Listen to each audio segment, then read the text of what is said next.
Peter Gomes, how many of you have ever heard of Peter Gomes? Anybody? Raise your hand. I can see the class. Okay, there you go. One of you at least, maybe two. Peter Gomes is a remarkable preacher, minister, public figure, ethicist, and biblical scholar. And we'll see, hopefully, why and how by the end of this session. I did not come into awareness of Peter Gomes until way after I had graduated from seminary and was preaching at Community Christian Church. If you want to be a good painter in the old days, you went to museums and copied the masters. That's what Picasso did, by the way. Every great painter does that. If you want to be a good singer, you listen to a lot of music. If you want to be a good writer, you read other writers, not to copy them, but to see what they do with language. And if you wanted to be a good preacher, you should read a lot of sermons and see what people do in the effort and the artistry of preaching. And so I got kind of enamored of Peter Gomes and began to read his sermons. Back then, we didn't have instant access to the internet, so you could watch them then, but his use of language was extraordinary. And I began to be very enchanted with him. Let's go to the next slide, do a little bit of a timeline biography. He is born the only child, and this is very significant.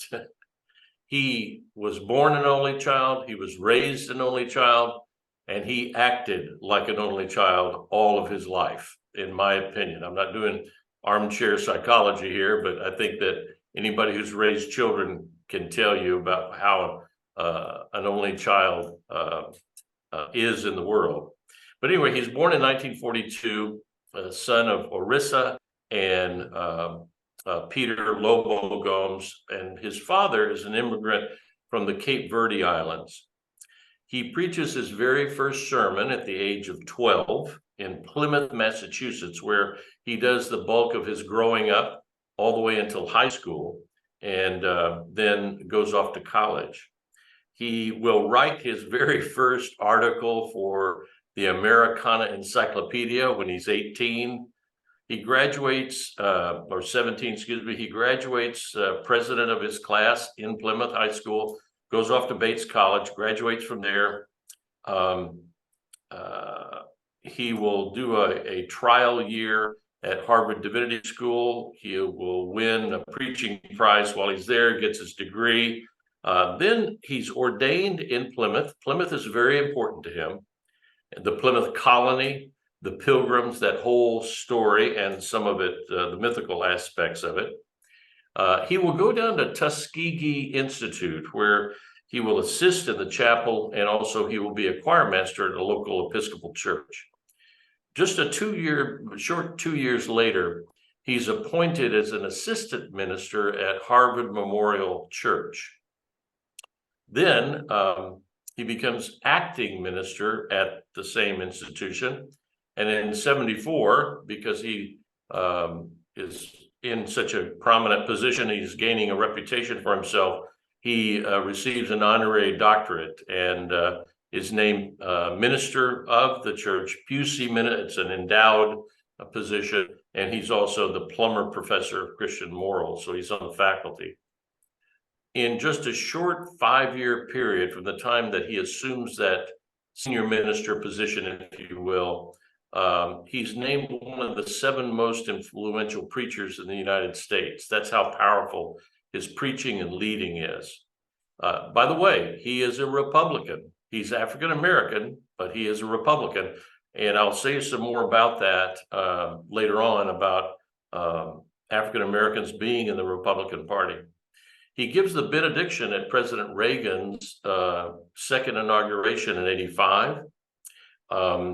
In 1991, on the Harvard campus at a rally to counter hatred, bigotry, and misuse of the Bible against gay people, he will say publicly, "I am a Christian who happens as well to be gay."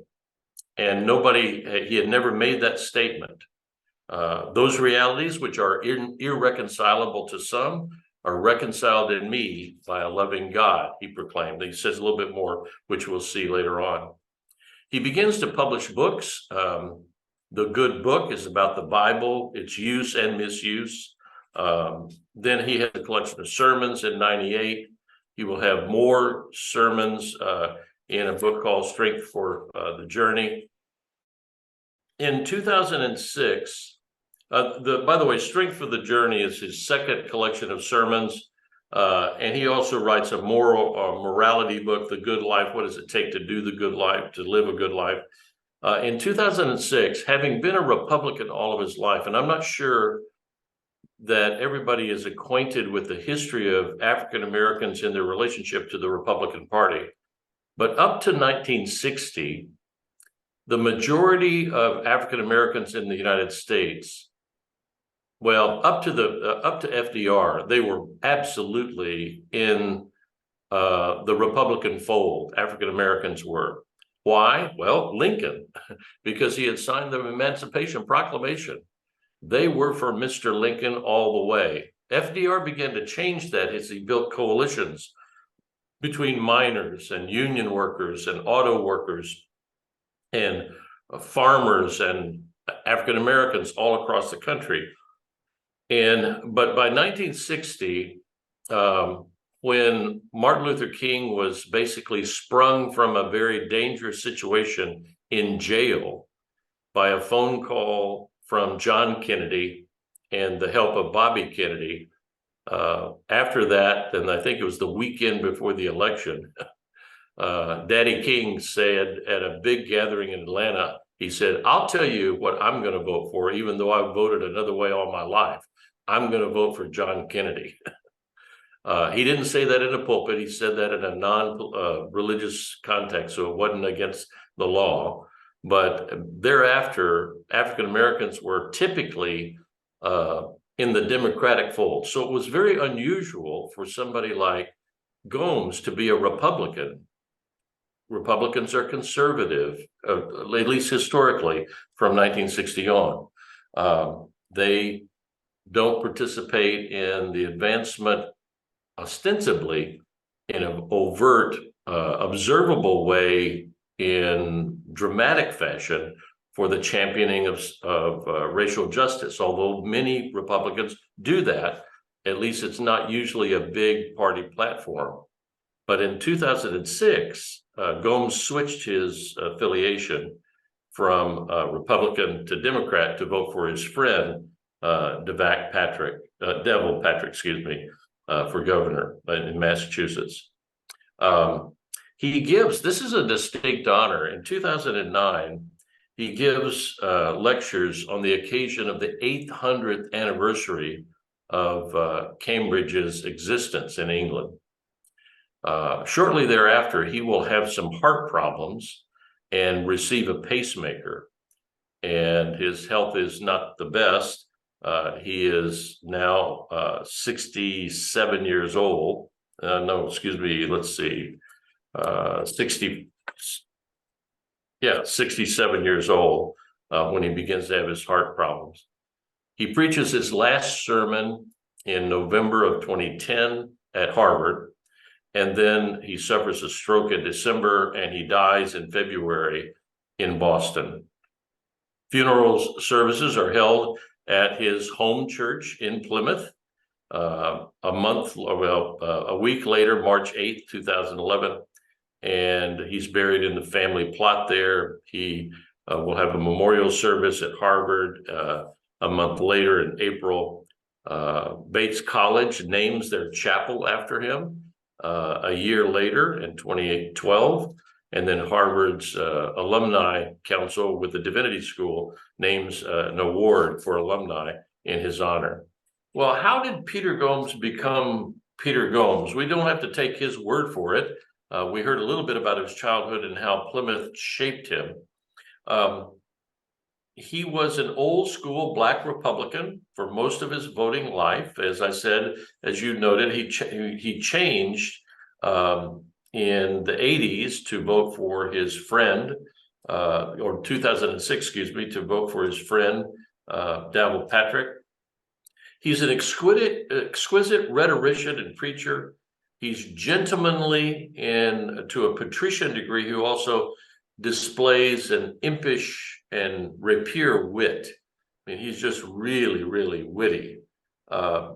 He's utterly unafraid to confront evils in society, wherever they may be in reality, and also in connection to life and death. And he's ever hopeful about faith's capacity to see us through. In preparing for this presentation, I came across a notion that I think a lot of preachers would do well to attend to. I've been doing a little research on a great British preacher named Charles Spurgeon, maybe the most famous British preacher, not the best, but probably the most famous and most popular during his time especially, and in the years to come after his death. My goodness, all the books that have been published of all of his sermons. Charles Spurgeon and Peter Gomes have this in common. They address you from the pulpit. They address you with a reality, a conundrum out of which you need to escape or deal with, an ethical challenge, a reality in life. And they make it very personal without making it just individualistic. They don't preach propositional theology, meaning believe this, believe it in this way, and we'll all go to heaven. He doesn't do that. He confronts you with a reality, and he preaches directly to you. And I can imagine how engaging that was to students as he addressed hearers with a pressing reality that needed dealing with. And that was he really was hopeful in faith's capacity to help us negotiate life. He was unashamed as a homosexual. By the way, people pressed him. He said, I'll answer this. He didn't answer it very frequently.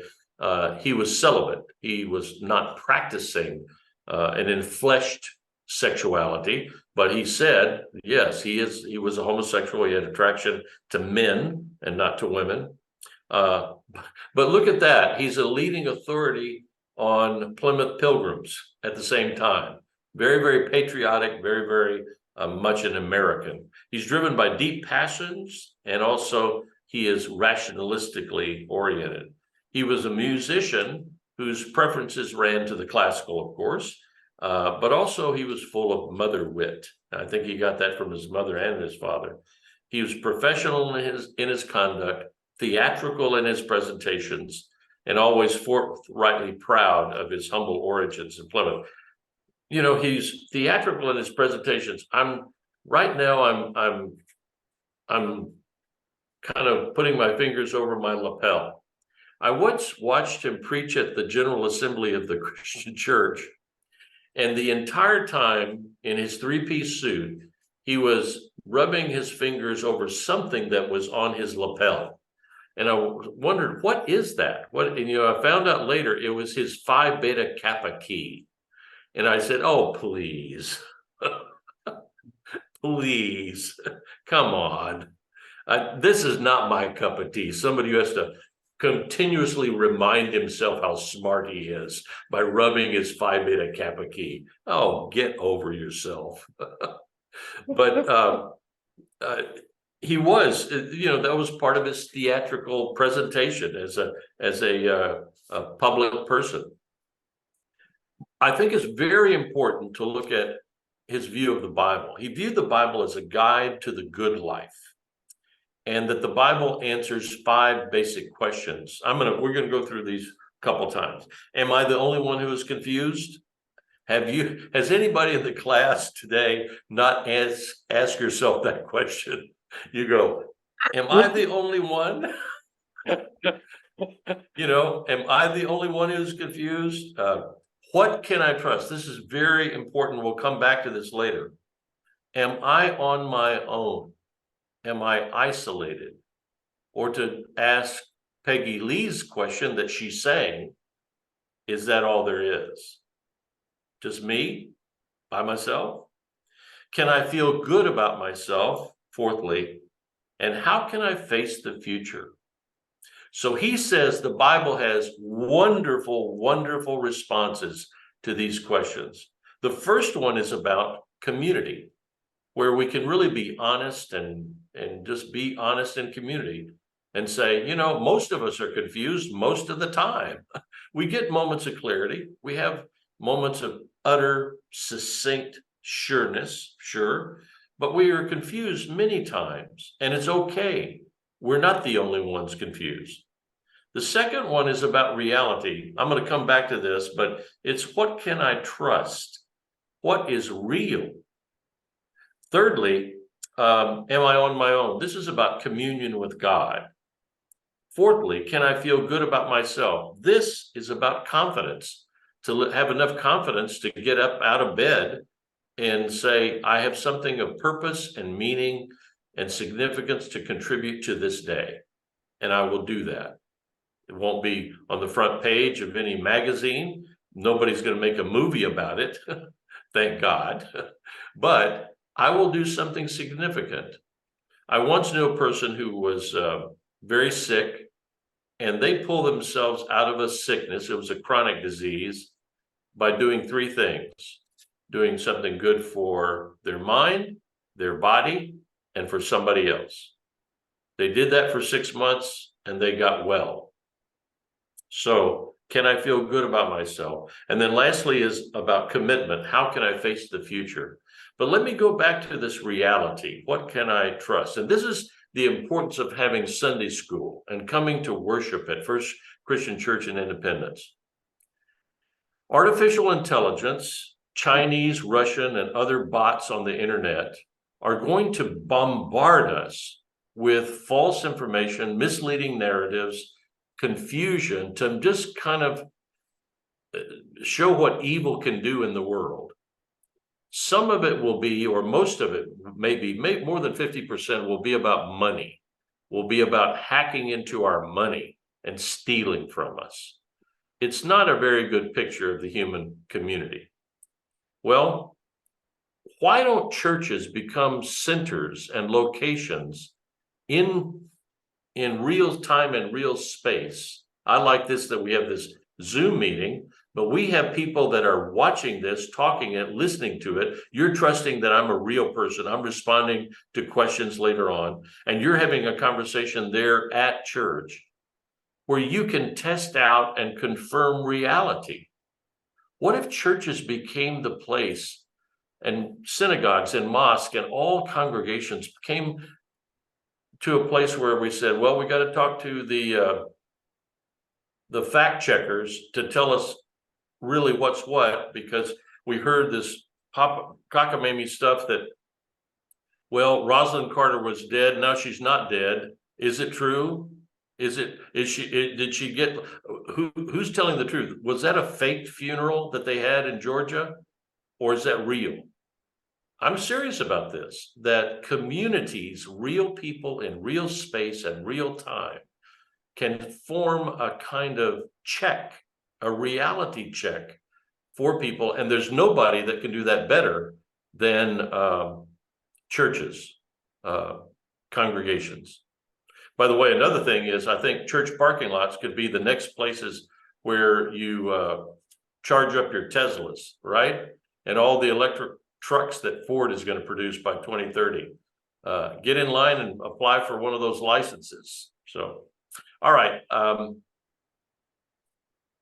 I think this thing about what can I trust is going to become an increasingly important question as we move forward.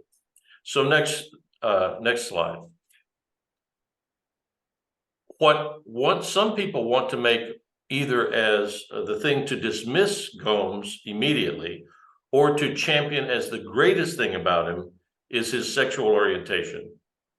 This needs dealing with, but it's not the best or most important thing about him. His coming out as homosexual in 1991 was at once a gift for human liberation and a bold and necessary step in his own growth as a Christian and as a public religious leader. And this whole quote is worth repetition. I am a Christian who happens as well to be gay, Those realities which are irreconcilable to some are reconciled in me by a loving God, a living Savior, a moving, breathing, healthy, Holy Spirit, whom I know intimately and who knows me. I think it's just a marvelous statement. Then lastly, what was his greatest gift? And here we see him with that impish smile, making a point from a pulpit, as he would, and using his greatest gift, I think. It's language. His boundless, enraptured, capacious rejoicing in language. I think there's some times when he's preaching or when he's writing, when he just says inside his head, even if he doesn't say it out loud, he'll say, "Ooh, that was good." He'll do some self-appreciation, but he'll marvel at the capacity of language to be so generative and to give him such pleasure and others such gifts. He's fascinated by words, and he luxuriates in their proper use.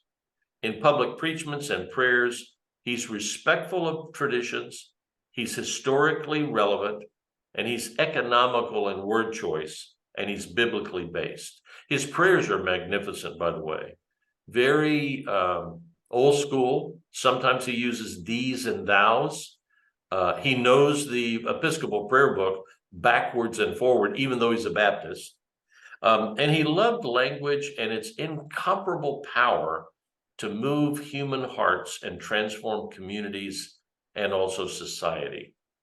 And I'll just repeat this that I've said before. While other universities, their chapels suffered downturns in attendance on Sunday mornings in the last quarter of the 20th century, think from 1975 to 2000.